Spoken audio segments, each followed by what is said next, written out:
The Environment Committee says it's utterly indefensible that well-behaved dogs are destroyed simply because they're of a banned breed. Neil Parish MP is the chair of the committee and joins me now. Good morning, Neil. Good morning. So what would you say is the problem with the current dangerous dog legislation?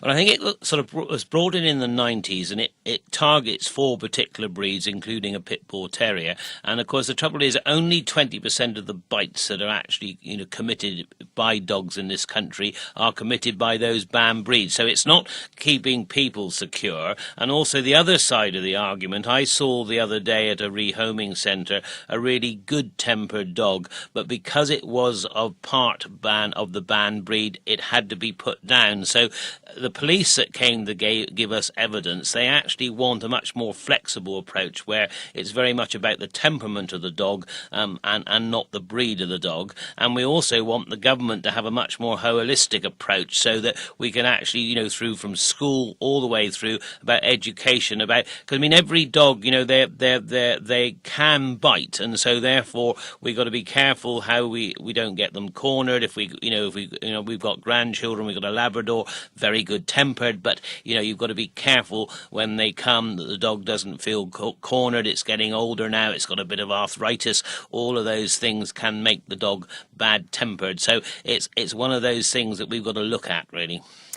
It's interesting what you say about different dog breeds in rehoming centres, because I've been to Wood Green in Godmanchester here in Cambridgeshire, and quite often there'll be a complete cacophony as you walk around the dog kennels. But when you look at the breeds that are doing it, it's actually, the little cute fluffy ones who are really vocal, and there'll be fantastically behaved dogs that may well be banned dogs and or staffies which have a pretty bad reputation.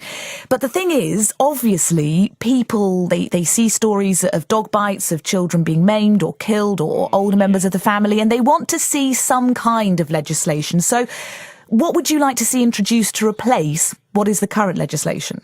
Yeah, well, like I said, we've asked the government, to come up with a full look at the legislation. Also, there is a possibility for third-party liability insurance. Now, that doesn't stop a dog biting, but it does help with rehabilitation for people if they've had a nasty dog bite. So it's a combination of trying to make sure the public is much more aware, because we've got very good dog owners on the whole, but we have got problems, and dogs can always bite. We've also got, of course, a criminal element, luckily not a big element, where they use a dog as a weapon.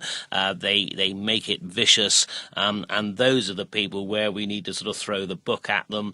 We've got to, we're talking now at the moment the maximum sentence on animal cruelty is 6 months. We want that going up to 5 years. We've really got to send a message to people if you're actually creating a dangerous dog, because sometimes it's about the dog, sometimes it's very much about the person with the dog, and so that's also got to be dealt with. And when could this all realistically be changed by? Because obviously normally this takes quite a long time.